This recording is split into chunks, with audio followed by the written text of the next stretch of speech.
Hello दोस्तों, books club पर आप सभी का स्वागत है। आज के इस वीडियो में हम बात करने वाले हैं क्लैरिटी बाय स्टीवन सिसारी बुक के बारे में। तो चलिए शुरू करते हैं एक प्रेरक कहानी के साथ। अमित एक 38 साल का आम आदमी जो हमेशा से अपनी लाइफ में कुछ बड़ा करना चाहता था, पर हर बार किसी ना किसी कन्फ्यूजन में फंस जाता। सुबह की पहली चाय के साथ उसके दिमाग में बस एक ही सवाल घूमता था, आखिर मैं कर क्या रहा हूँ। अपनी जिंदगी में उसकी जॉब ठीक ठाक थी, लेकिन वह सेटिस्फैक्टरीली गायब थी।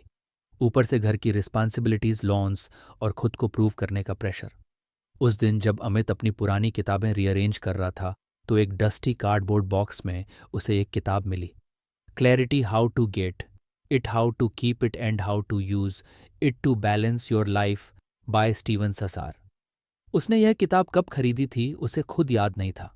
उसने कैजुअली पन्ने पलटने शुरू किए। पहले ही पेज पर बोल्ड लेटर्स में लिखा था द इम्पॉर्टेंस ऑफ क्लैरिटी।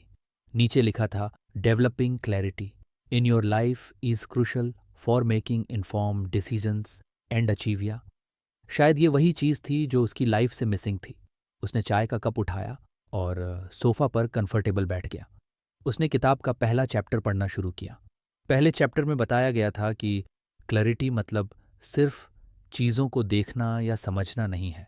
ये समझना है कि आपकी प्रायोरिटी क्या है, जो सच में मैटर करता है उसे पकड़ना और बाकी डिस्ट्रक्शंस को हटाना। इसमें एक लाइन थी जिसने अमित को सोचने पर मजबूर कर दिया। A clear vision allow you to navigate challenge more effectively. Amit ने खुद से सवाल किया, मेरी विजन क्या है?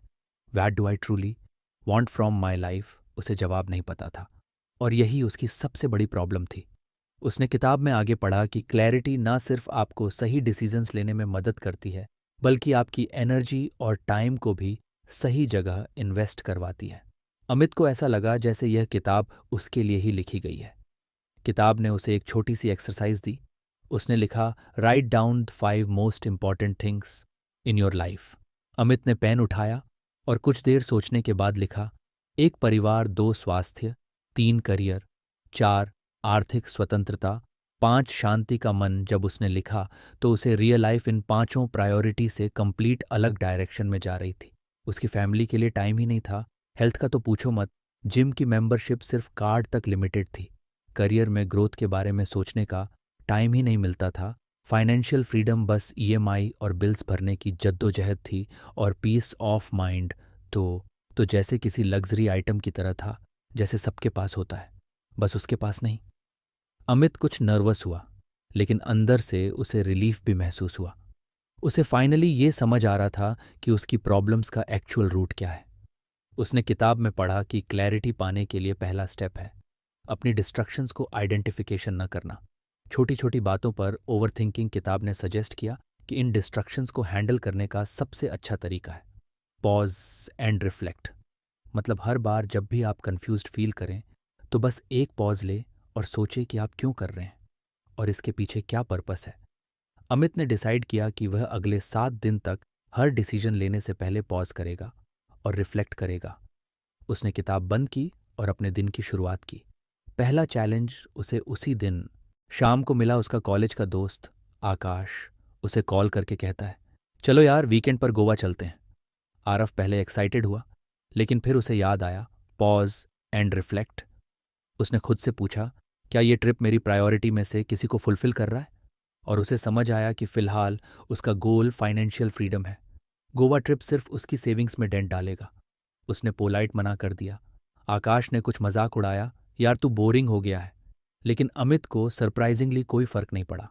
उसने पहली बार अपने डिसीजन में क्लैरिटी महसूस की। अगले दिन ऑफिस में एक और इंटरेस्टिंग चीज़ हुई। उसका बॉस एक नया प्रोजेक्ट असाइन करना चाहता था जिसमें ओवर टाइम लगना तय था। आरव पहले तो हाँ बोलने ही वाला था, लेकिन फिर उसने पॉज किया और रिफ्लेक्ट किया। उसने सोचा, अगर मैं ये प्रोजेक्ट लेता हूँ तो मेरी हेल्थ और फैमिली टाइम का क्या होगा। उसने रिस्पेक्टफुली मना कर दिया। उसकी क्लैरिटी धीरे धीरे उसकी लाइफ के हर एस्पेक्ट में दिखने लगी। वह अब चीज़ों को सिर्फ सुपरफिशियली नहीं देखता था, वो उनके पीछे के वही को समझने की कोशिश करता। अमित ने अब एक स्मॉल नोटबुक कैरी करना शुरू कर दिया था, जिसमें वह हर दिन के एंड पर 3 चीज़ें लिखता। एक, क्या आज मैंने अपनी प्रायोरिटी को फोकस किया? दूसरी, कौन सी चीज़ें मुझे डिस्ट्रैक्ट कर रही थी? तीसरा, क्या मैंने क्लैरिटी के साथ डिसीजंस ली? धीरे धीरे उसकी ज़िंदगी में चेंजेस दिखने लगे। उसका स्ट्रेस लेवल कम हो रहा था, वह ज़्यादा कॉन्फिडेंट फील करता। उसने सोचा, अगर सिर्फ क्लैरिटी के पहले लेसन ने मेरी लाइफ में इतना फ़र्क डाला है, तो आगे के लेसन्स क्या क्या रिवील करेंगे। किताब का पहला चैप्टर ख़त्म करने के बाद उसने अगले चैप्टर की तरफ बढ़ना चाहा, लेकिन तभी दरवाज़ा खटखटाने की आवाज़ आई। उसका 5 साल का बेटा आर को अपनी ड्राइंग दिखाने के लिए दौड़ता हुआ आया। उसने कहा, पापा देखो, मैंने आपका स्केच बनाया। अमित को उन चीज़ों को देखना जो हमारे सामने होती हैं, लेकिन हम अक्सर इग्नोर कर देते हैं। उसने अपने बेटे को गोद में उठाया और उसके साथ पूरी ड्राइंग देखी। अमित ने सोचा, शायद यही क्लैरिटी है, अपनी प्रायोरिटी को सिर्फ लिखना नहीं बल्कि उन्हें फील करना। उसने ठान लिया कि वे अगले वीकेंड अपने बेटे और पत्नी के साथ टाइम बिताए। कहानी यहाँ खत्म नहीं हुई। अमित के अंदर एक नई जर्नी शुरू हो चुकी थी। अपने गोल्स और प्रायोरिटी को रीडिफाइन करने की उसने किताब का अगला चैप्टर पढ़ना शुरू किया। लेकिन उसके मन में एक सवाल था, क्या मेरी क्लैरिटी दूसरों के साथ शेयर करने से और भी मजबूत हो सकती है। अमित ने जब किताब का अगला चैप्टर शुरू किया तो उसमें बोल्ड लेटर्स में लिखा था, लाइव विद इंटेंशनलिटी। नीचे की लाइंस ने उसका ध्यान खींच लिया। जीवन के उद्देश्य के साथ रहना मतलब अपने विकल्पों के बारे में सक्रिय होना नहीं, प्रतिक्रियाशील होना। Clear intentions align your daily activities with your long term goals. उसने किताब को बंद किया और कुछ देर के लिए अपनी आंखें बंद कर लीं। उसे पिछले 1 हफ्ते में हुए बदलाव याद आए। क्लैरिटी के पहले लेसन ने उसे सिखाया था कि प्रायोरिटी को पहचानना कितना ज़रूरी है, लेकिन अब सवाल यह था कि उन प्रायोरिटी को अचीव कैसे किया जाए। यही सवाल उसके मन में था जब उसने चैप्टर पढ़ना शुरू किया। इस लेसन की शुरुआत एक छोटे से एनेक्ट से हुई। एक आदमी जो हर दिन बिना सोचे समझे डिसीजंस लेता था, कभी किसी चीज़ में सफल नहीं हो पाता था, लेकिन जब उसने अपनी लाइफ को इंटेंशनलिटी के साथ जीना शुरू किया, पर्पस के साथ हर डिसीजन थॉटफुली लिया, तो उसकी पूरी जिंदगी बदल गई। अमित ने खुद से सोचा, क्या मैं भी ऐसा कर सकता हूं? मैं अपनी लाइफ को रिएक्ट करने के बजाय इंटेंशनली लिव कर सकता हूं। किताब ने पहला स्टेप सजेस्ट किया, डिफाइन योर इंटेंशंस क्लियरली। मतलब अपने दिन की शुरुआत ये सोचकर करो कि आज का फोकस क्या होना चाहिए। अमित ने उस दिन सुबह सुबह अपनी नोटबुक में लिखा, एक, आज परिवार के साथ डिनर जरूर करूंगा। 2, अपने पेंडिंग फाइनेंशियल गोल्स को रिव्यू करूंगा। 3, सोशल मीडिया पर सिर्फ 15 मिनट बताऊंगा। अमित ने महसूस किया कि जब उसने यह 3 सिंपल इंटेंशन सेट की तो उसे ऐसा लगा जैसे उसके पास एक रोड मैप है। वह अब रैंडम चीज़ों को नहीं कर रहा था। उसका पहला टेस्ट सुबह ही हो गया। उसकी वाइफ नंदिनी ने कहा, आज रात डिनर पर जल्दी आना, कब से हमने साथ नहीं खाया है। अमित ने तुरंत कहा, पक्का। लेकिन ऑफिस में उसके बॉस ने अचानक एक अर्जेंट मीटिंग रख दी जो देर शाम तक खींचने वाली थी। अमित के पास चॉइस थी, वह रिएक्ट कर सकता था, मीटिंग अटेंड कर ले और फैमिली डिनर स्किप कर दे, या फिर इंटेंशनली अपनी प्रायोरिटी को चूज कर सकता था। उसने पॉज किया और रिफ्लेक्ट किया। उसे याद आया कि उसने सुबह इंटेंशन सेट किया था कि डिनर फैमिली के साथ करना है। उसने अपने बॉस से पोलाइट रिक्वेस्ट किया कि क्या मीटिंग अगले दिन रखी जा सकती है। शायद लक ने भी उसका साथ दिया। बॉस ने कहा, okay, we can move it to tomorrow morning. Amit ने महसूस किया कि अगर उसने इंटेंशनली अपनी प्रायोरिटी को नहीं चुना होता तो वह शायद रिएक्ट करके फैमिली डिनर को मिस कर देता। शाम को जब वह टेबल पर बैठा तो नंदिनी ने कहा, थैंक यू अमित, ये बहुत मायने रखता है। और उनके बेटे ने खुशी से बताया कि उसने स्कूल में नए दोस्त बनाए। अमित ने रियलाइज़ किया कि इंटेंशनल लिविंग का मतलब सिर्फ बड़े गोल्स को अचीव करना नहीं है, बल्कि छोटे छोटे मोमेंट्स को भी वैल्यू देना है। किताब का दूसरा स्टेप था, बी प्रोएक्टिव नॉट रिएक्टिव। इसका मतलब था कि अपनी लाइफ को ऑटो पायलट मोड पर ना छोड़ो।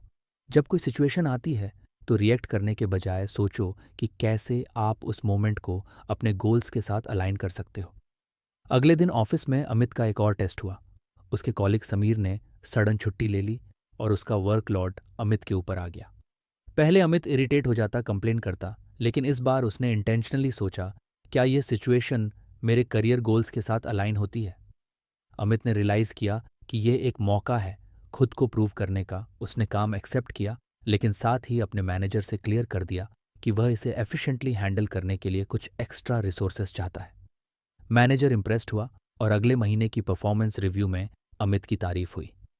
किताब ने सजेस्ट किया था कि इंटेंशनलिटी का तीसरा स्टेप है break your long term goals into daily actions. Amit ने डिसाइड किया कि वह अपने फाइनेंशियल फ्रीडम गोल पर काम करेगा। उसने अपने मंथली एक्सपेंसेस को एनालाइज करना शुरू किया। उसने देखा कि अननेसेसरी सब्सक्रिप्शंस और इम्पल्सिव ऑनलाइन शॉपिंग उसकी सेविंग्स को खा रहे थे। उसने एक सिंपल रूल बनाया, हर खर्चा करने से पहले पॉज करो और खुद से पूछो, क्या ये मेरे फाइनेंशियल गोल्स के साथ अलाइन होता है। एक दिन उसने ऑनलाइन एक एक्सपेंसिव गैजेट देखा जो उसे बहुत पसंद आया। वह उसे खरीदने ही वाला था कि उसने पॉज किया और सोचा, क्या ये मेरी सेविंग्स गोल को सपोर्ट करेगा। जवाब साफ था, नहीं। उसने गैजेट को विश लिस्ट में डाल दिया और उससे अवॉइड कर लिया। धीरे धीरे अमित की डेली चॉइस उसके बड़े गोल्स के साथ ऑनलाइन होने लगी। उसने महसूस किया कि इंटेंशनल लिविंग का मतलब सिर्फ रिएक्टिव बिहेवियर को छोड़ना नहीं है, बल्कि अपने हर डिसीजन में पर्पस ढूंढना है। फिर एक वीकेंड की बात है। नंदिनी ने कहा, चलो कहीं घूमने चलते हैं। काफ़ी दिन हो गए आउटिंग पर गए हुए अमित ने पहले इंस्टिंक्टिवली सोचा कि यह अननेसेसरी एक्सपेंस होगा, लेकिन फिर उसने पॉज किया और खुद से पूछा, क्या ये मेरी फैमिली की हैप्पीनेस और बॉन्डिंग के लिए इम्पॉर्टेंट है। जवाब था हाँ। उसने तुरंत प्लान बना लिया और पूरा वीकेंड उन्होंने नियर बाय हिल स्टेशन पर स्पेंड किया। अमित ने किताब के अगले सेक्शन में पढ़ा कि इंटेंशनल लिविंग में एक और इम्पॉर्टेंट एलिमेंट है, लर्न टू से नो। उसने समझा कि जब आप हर चीज़ के लिए हाँ कहते हो तो आप अपनी एनर्जी और टाइम उन चीज़ों में भी वेस्ट कर देते हो जो आपकी प्रायोरिटी से मैच नहीं करती। अब जब भी कोई उसे किसी ऐसे काम के लिए इनवाइट करता जो उसकी प्रायोरिटी से मैच नहीं करता तो वह पोलाइट मना कर देता। उसने महसूस किया कि हर नो उसे उसकी प्रायोरिटी के लिए और ज़्यादा स्पेस देता है। एक दिन उसके पुराने दोस्त रजत ने उसे कॉल किया और कहा, यार मेरी पार्टी में ज़रूर आना, सब पुराने दोस्त आ रहे हैं। अमित ने पहले सोचा कि जाना चाहिए, लेकिन फिर उसने पॉज किया और सोचा, क्या ये मेरे गोल्स के साथ अलाइन होता है। उसने रियलाइज किया कि वह उस वक्त अपनी हेल्थ पर फोकस करना चाहता है और देर रात की पार्टी उसके लिए सही नहीं थी। उसने रजत को मना कर दिया। रजत ने कुछ नाराज़गी जताई, लेकिन अमित को अंदर से गिल्ट नहीं हुआ। अमित की लाइफ अब इंटेंशनलिटी की तरफ बढ़ रही थी। डिसीजंस में क्लैरिटी महसूस की। वह अब हर दिन का पर्पस डिफाइन करता और अपनी डेली एक्टिविटीज़ को उसी के अकॉर्डिंग प्लान करता। लेकिन एक दिन उसने किताब में पढ़ा, intentional living doesn't mean being rigid and being flexible with purpose. उसने सोचा, मैं क्या कभी ऐसा कर पाऊंगा, रिज्डन होकर भी purposefully to change project timeline, can you adjust. पहले अमित इरिटेट होता, लेकिन अब उसने पॉज किया और सोचा, क्या ये फ्लेक्सिबल मेरे करियर गोल्स के लिए ज़रूरी है। उसने खुद को समझाया कि कभी कभी इंटेंशनलिटी का मतलब कॉम्प्रोमाइज़ भी होता है, अगर वो कॉम्प्रोमाइज़ आपके बिगर पिक्चर को सपोर्ट करता है। अमित ने किताब के इस लेसन से एक और बड़ी बात सीखी। इंटेंशनलिटी कोई वन टाइम प्रोसेस नहीं है। यह हर दिन, हर मोमेंट, हर डिसीजन में प्रैक्टिस करनी पड़ती है। उसने अपने नोटबुक के लास्ट पेज पर एक चीज़ लिखी, live each day with purpose so that when you look back you don't regret how you spent your Amit. अब क्यूरियस था कि किताब के अगले लेसन में उसे क्या सिखाया जाएगा। उसने किताब को क्लोज किया और अपने अगले डे के लिए इंटेंशन सेट करने लगा। अगली सुबह अमित ने किताब का अगला चैप्टर खोला। इसमें बोल्ड लेटर्स में लिखा था बैलेंस, की नीचे लिखा था संतुलन प्राप्त करना। विभिन्न जीवन के पहलुओं, काम, संबंध, स्वास्थ्य और व्यक्तिगत विकास आवश्यक है जीवन के लिए सामान्य कल्याण। अमित ने चैप्टर पढ़ना शुरू किया, लेकिन उसकी आंखें बार बार इस एक लाइन पर रुक रही थीं। जब एक क्षेत्र आपकी जिंदगी को बार बार परेशान करता है तो असंतुलन तनाव और असंतुष्ट का कारण बनता है। उसने पॉज किया और अपनी लाइफ पर नज़र डाली। उसने सोचा, क्या मैं अपनी लाइफ में बैलेंस मेंटेन कर पा रहा हूं। जवाब उसके सामने साफ था, नहीं। ऑफिस की डेडलाइंस इतनी हैवी थी कि वह कई बार फैमिली टाइम मिस कर देता। हेल्थ तो जैसे उसकी प्रायोरिटी लिस्ट से गायब हो चुकी थी। पर्सनल ग्रोथ बस संडे को कोई रैंडम खुशी के बजाय रिग्रेट्स थे। ये पढ़ते ही अमित का दिल कुछ भारी हो गया। उसने सोचा, क्या मैं भी कहीं ऐसा ही तो नहीं कर रहा। उसने डिसाइड किया कि वह इस इम्बैलेंस को ठीक करेगा। उसने चैप्टर में दिए गए स्ट्रैटेजी पर ध्यान देना शुरू किया। पहला स्टेप था identification ships, health and personal growth. Amit ने अपनी नोटबुक निकाली और चारों पिलर्स के लिए एक एक पेज बनाया। उसने लिखा, एक वर्क बहुत ज़्यादा टाइम और एनर्जी ले रहा है, सेटिस्फैक्टरली टाइम कम हो रहा है, दोस्तों और रिलेटिव्स से कनेक्शन ऑलमोस्ट खत्म हो गया है। 3 हेल्थ नेग्लेक्टेड, जिम की मेंबरशिप सिर्फ कार्ड तक सीमित है, डाइट कंप्लीट, अनहेल्दी है, 4 पर्सनल ग्रोथ स्पोरेडिक, कभी कभी किताबें पढ़ लेता हूँ लेकिन कोई कंसिस्टेंट एफर्ट नहीं है। जब उसने इन चारों पिलर्स को देखा तो उसे रियल लाइफ वर्क में जा रही है और बाकी तीनों एरियाज सफ़र कर रहे हैं। किताब ने सजेस्ट किया कि बैलेंस लाने का पहला स्टेप है set boundaries for each area. Amit ने सोचा, बाउंड्रीज का मतलब क्या है? किताब ने समझाया कि बाउंड्रीज का मतलब है हर स्पेक्ट के लिए डेडिकेटेड टाइम और स्पेस रखना। उसने डिसाइड किया कि वह हर दिन शाम 6 बजे के बाद ऑफिस का काम नहीं करेगा, हर वीकेंड फैमिली के साथ आउटिंग या कोई एक्टिविटी करेगा, रोज सुबह 45 मिनट एक्सरसाइज के लिए रखेगा, हर हफ्ते एक नई स्किल या किताब पर काम करेगा। अमित को पहले ये सब अनरियलिस्टिक लगा, तो इम्बैलेंस बना ही रहेगा। अगले दिन उसने अपनी बाउंड्रीज इंप्लीमेंट करनी शुरू की। पहला चैलेंज ऑफिस में आया। एक अर्जेंट ईमेल शाम 7 पर आया।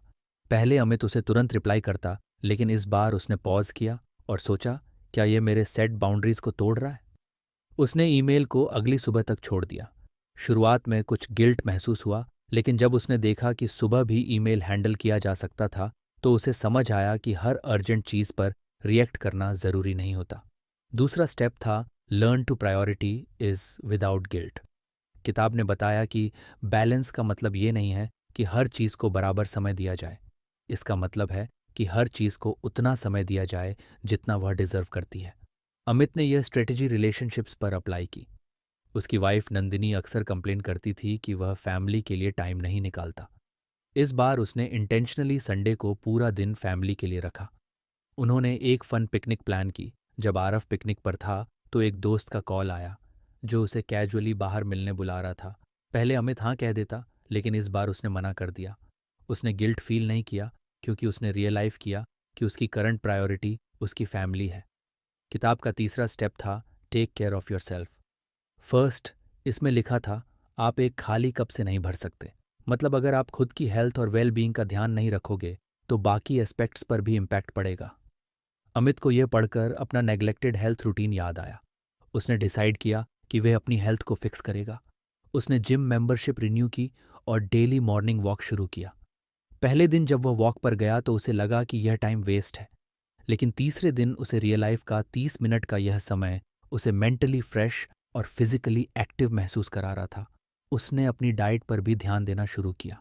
धीरे धीरे उसने महसूस की कि जब उसकी हेल्थ इंप्रूव हो रही थी तो उसका वर्क परफॉर्मेंस और मूड भी बेटर हो रहा था। वह घर पर भी ज़्यादा एनर्जेटिक और हैप्पी रहता। किताब का चौथा स्टेप था रेगुलरली इवेल्युएट एंड एडजस्ट। इसमें लिखा था कि बैलेंस कोई एक बार की प्रक्रिया नहीं है। लाइफ हमेशा बदल रही है और आपको अपने अप्रोच को समय के साथ एडजस्ट करना होगा। 1 महीने बाद अमित ने अपनी नोटबुक निकाली और चारों स्तंभों को दोबारा मूल्यांकन किया।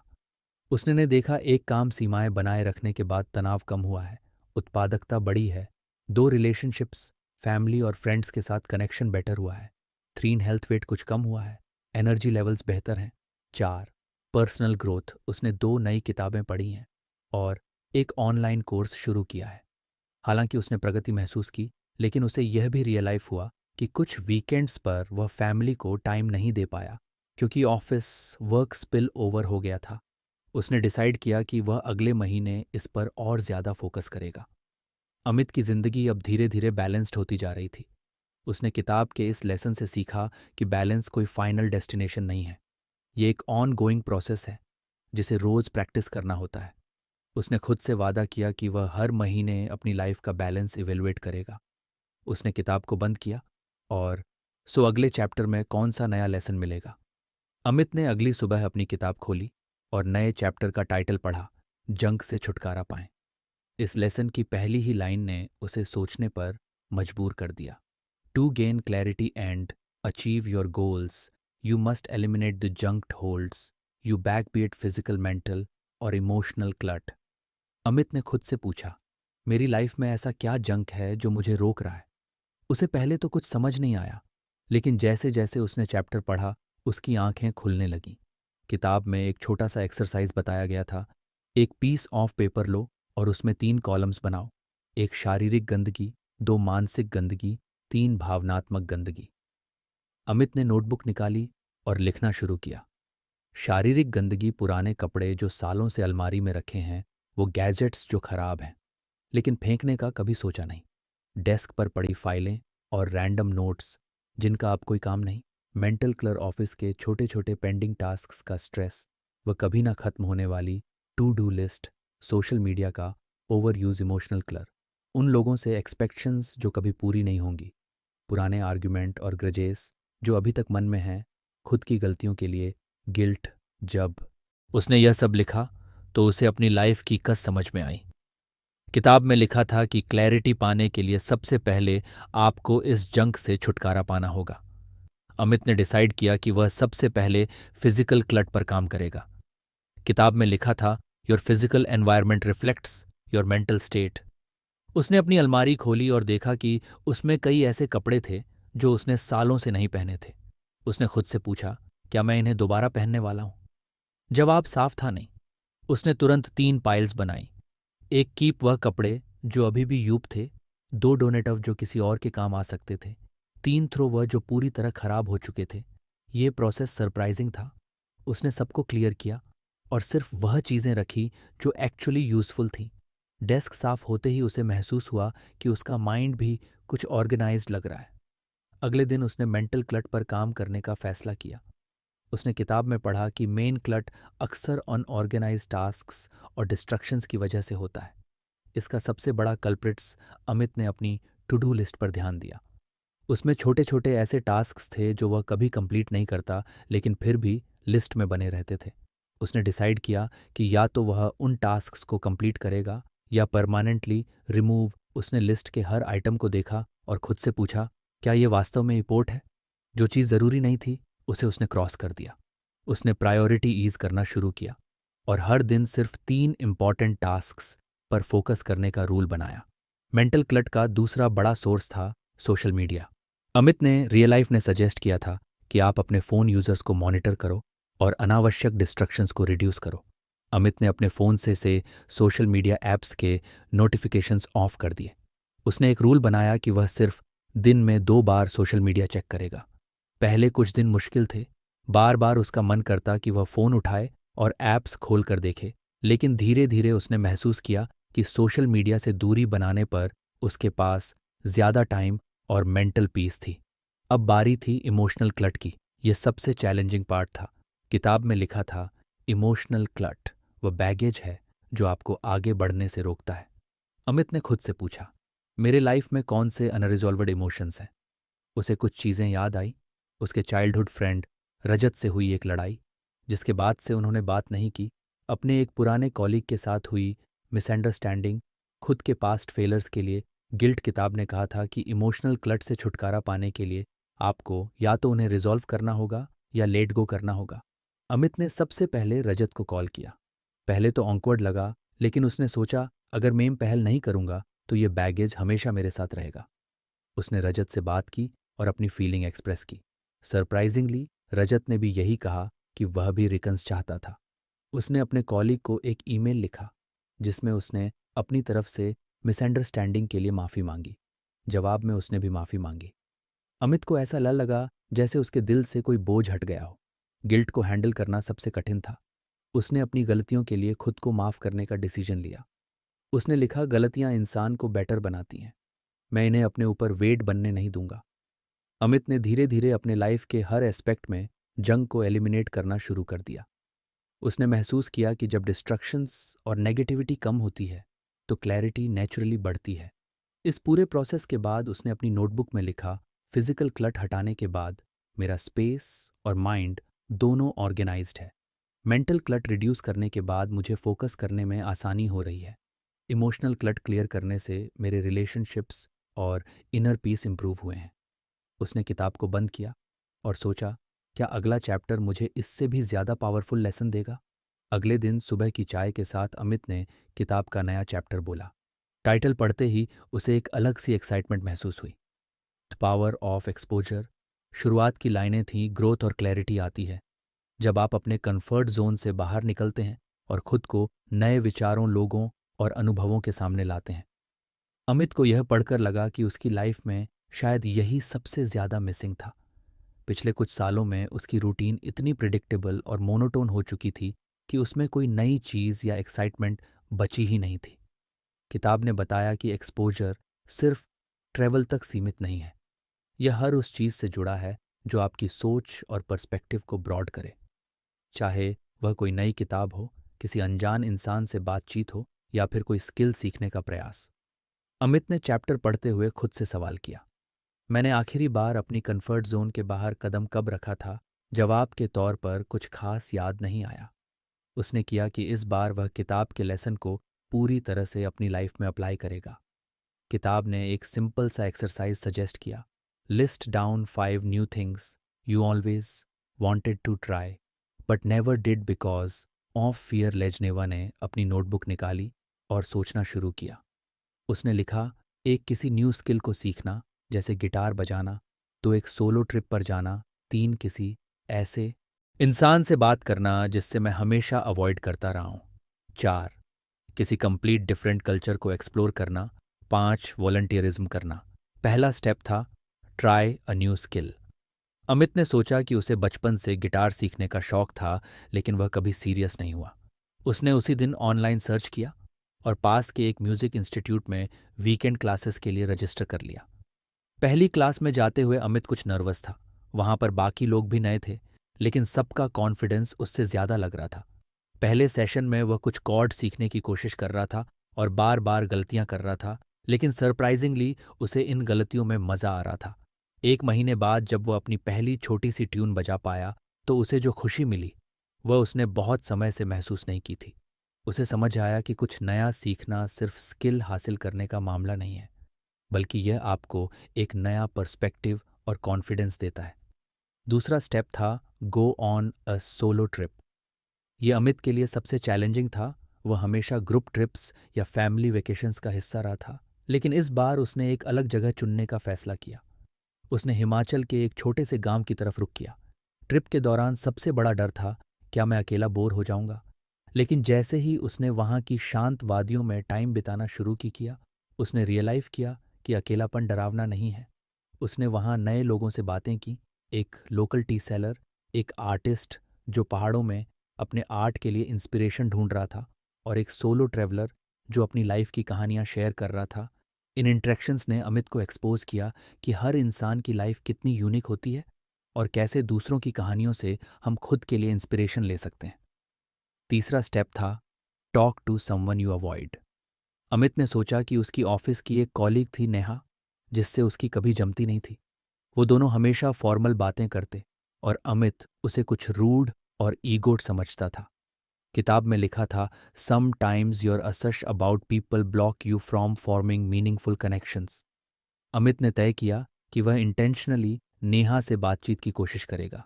लंच ब्रेक में उसने कैजुअली नेहा के पास बैठकर बात शुरू की।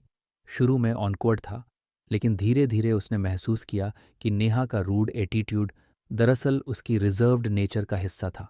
उसने नेहा से उसकी हॉबीज और इंटरेस्ट्स के बारे में पूछा और सरप्राइजिंगली उन्होंने कई चीज़ों में कॉमन पाया। उस एक बातचीत के बाद नेहा से उसकी प्रोफेशनल रिलेशनशिप काफ़ी बेहतर हो गई। अमित ने सीखा कि कभी कभी एक्सपोजर सिर्फ अलग एक्सपीरियंस से नहीं बल्कि लोगों से ओपन माइंडेड होकर जुड़ने से भी आता है। चौथा स्टेप था एक्सप्लोर अ डिफरेंट कल्चर। किताब ने सजेस्ट किया था कि आप अपनी सोच को ब्रॉड करने के लिए किसी दूसरी कल्चर को करीब से समझने की कोशिश करें। अमित ने अपने एक साउथ इंडियन कॉलीग श्रीनिवास से बातचीत शुरू की। श्रीनिवास ने उसे अपने घर खाने पर इनवाइट किया। वहां अमित ने पहली बार ऑथेंटिक साउथ इंडियन फूड खाया और उनके त्योहार ओ नाम के बारे में सुना। उसने देखा कि कैसे अलग कल्चर्स में ट्रेडिशनल वव अलग होते हैं, लेकिन इमोशंस सब जगह एक जैसे होते हैं। इस एक्सपोजर ने अमित को कल्चरल डाइवर्सिटी के बारे में एक नई एप्रिसिएशन दी। उसे लगा कि जब तक हम दूसरे कल्चरल माइंडेडनेस से बाहर नहीं निकल सकते। पांचवा स्टेप था वॉलंटिज्म फुल कॉज के लिए कंट्रीब्यूट करेगा। उसने पास के एक एनजीओ से कांटेक्ट किया जो अंडर प्रिविलेज्ड बच्चों को पढ़ाने का काम करता था। पहले दिन वह कुछ नर्वस था। उसे लगा कि वह बच्चों को कुछ सिखा नहीं पाएगा, लेकिन जब उसने बच्चों के साथ बातचीत शुरू की तो उसने महसूस किया कि वह भी उनसे बहुत कुछ सीख सकता है। एक बच्चे ने उसे पूछा, भैया आपने कभी बड़ा सपना देखा है? इस सवाल ने अमित को अंदर तक झोड़ दिया। उसने रियलाइज किया कि सपनों की बात सिर्फ बड़े सिटीज या प्रिविलेज लोगों तक सीमित नहीं है। इन बच्चों के छोटे छोटे सपने भी उतने ही बड़े और खूबसूरत थे। इस एक्सपीरियंस ने अमित को ग्रेट व्यू और ह्यूमिडिटी सिखाई। उसे समझ आया कि ग्रोथ सिर्फ प्रोफेशनल अचीवमेंट्स तक सीमित नहीं है। जैसे जैसे वह इन स्टेप्स को इम्प्लीमेंट कर रहा था, उसने अपनी लाइफ में सटल लेकिन पावरफुल चेंजेस महसूस किए। उसे महसूस हुआ कि नए आइडियाज़, एक्सपीरियंस और लोगों से जुड़ने से उसकी सोच और क्लैरिटी में कितना फ़र्क आया। किताब में आखिरी एडवाइस थी, never stop exposing yourself to the unknown, every new experience adds a layer to your understanding of the world. Amit ने खुद से वादा किया कि वह हर महीने एक नई चीज़ ट्राई करेगा। तो दोस्तों, यह थी आज की हमारी बुक समरी।